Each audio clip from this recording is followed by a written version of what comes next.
Hi everyone, Canoopsy here. There are plenty of good Android phones in the market, there's definitely a whole bunch, but there's only a few truly great Android phones that you should really buy. For me personally, there's actually one Android phone that I keep coming back to no matter what phone I've used, and that phone is the Google Pixel 2 XL. And I really appreciate this phone for pretty much 3 major reasons, and you'll find out those reasons after this. This video is brought to you by Dollar Shave Club. Learn more at the end of the video about everything they actually offer, and hint it's more than just shaving products, and receive a special discount, or hit the first link in the video description. My true love for the Google Pixel 2 XL starts on the software side, the first thing you experience when you turn on the phone. Now this software isn't just pure stock clean Android, it's actually the Pixel launcher, which is like stock Android but on steroids. After my time with the Essential phone, which actually runs pure Android, I really did kind of miss the conveniences and overall few extra features that are available on the Pixel launcher. And of course the overall fluidity of the launcher itself is kind of unmatched on really any other phone. Of course the software is also really beautiful looking as well, everything is always consistent in terms of design language, icons look great, toggles look great, menus look great, everything is minimal, clean, and beautiful. The next thing that you probably knew was coming is the camera experience. I've really raved about the camera experience on this phone in many videos in the past. But that being said, in my opinion, the Pixel 2 XL is still the absolute king for smartphone photography. And the rear 12 megapixel camera is one of the most impressive I've ever used. And actually head to head for selfies with the Pixel 2, there's really no competition. And of course the camera is the best on really any phone today. And my appreciation for the camera really comes from Google's HDR Plus and portrait mode, both relying on Google AI and not just additional hardware pieces. Although there is actually a special processor built into the camera itself that was just recently activated that really helps to improve the overall experience when taking pictures, especially with HDR. It may just be a placebo effect, but honestly the HDR Plus taking shots is much quicker to actually process.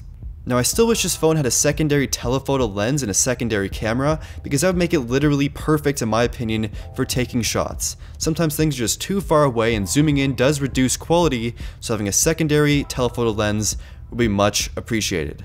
Hopefully the next one. I've been collecting and taking pictures over the last few months with this phone every single chance I could get, and shots consistently are just awesome. It's on the detail, the colors, the contrast, the brightness, the lack of overexposed shots. Everything just blends extremely well together to create one singular epic shot every single time. Even if I think a shot's not going to turn out totally great, it usually turns out quite acceptable.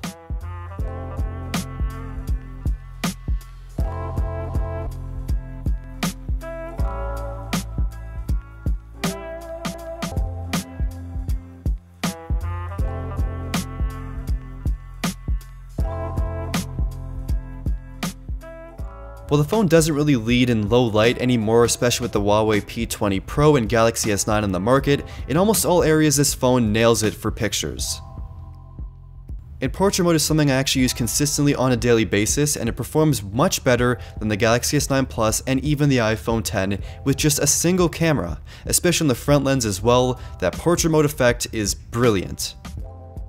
For video recording, I wouldn't say it's the absolute best phone in the market for just shooting video in general, but that 4K resolution combined with the overall extremely smooth stabilization is not to be overlooked.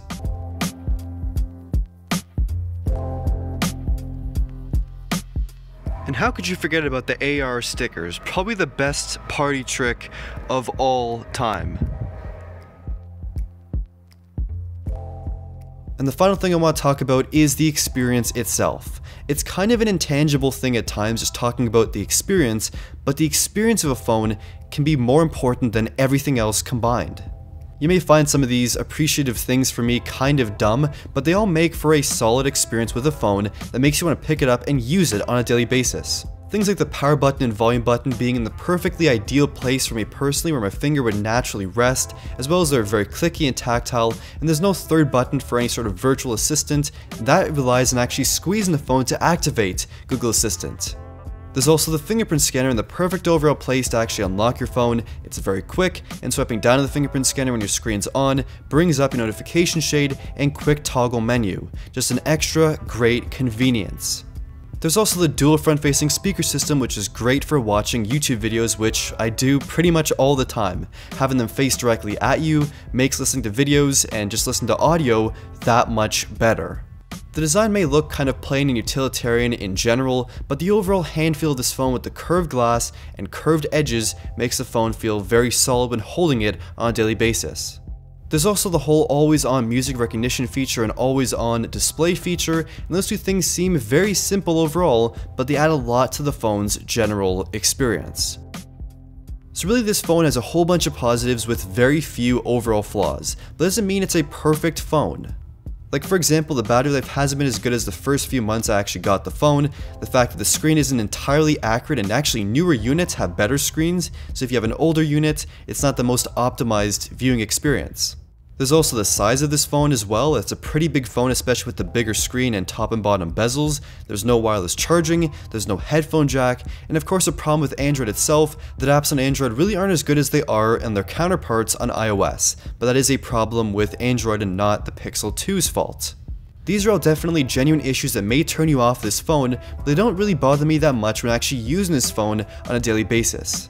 The positives like the software, the camera experience, and some of the intangible things due to the experience itself make this phone more positive than negative. And 6 months later, if you're actually considering buying this phone, I would recommend considering it over the competition even till today. But with the Pixel 3 likely coming this fall, you may want to actually wait to see what that's all about, because if this phone is this great, the Pixel 3 is likely to be even better.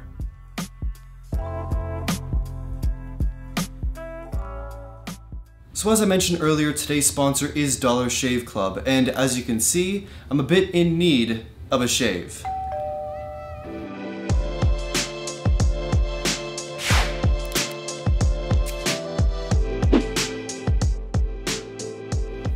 Much better. Dollar Shave Club of course offers quality shaving products, but also many other grooming products besides just razors, which I didn't even know about.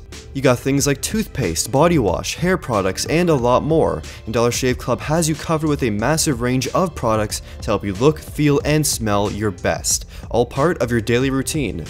I just got the Daily Essential Starter Set that includes the high-quality executive razor and cartridges, shave butter, One Wipe Charlie butt wipes, and body wash, and this set for new members is only $5. After the first month, receive replacement cartridges for only a few bucks more a month. Get this exclusive offer and join the club at dollarshaveclub.com/Canoopsy or hit the first link in the video description. And that's pretty much it for this video. I definitely enjoy this phone quite a lot to this day and can't wait till the Google Pixel 3 comes available. Let me know what you want to see in the next Pixel phone in the comments down below, and thank you for watching.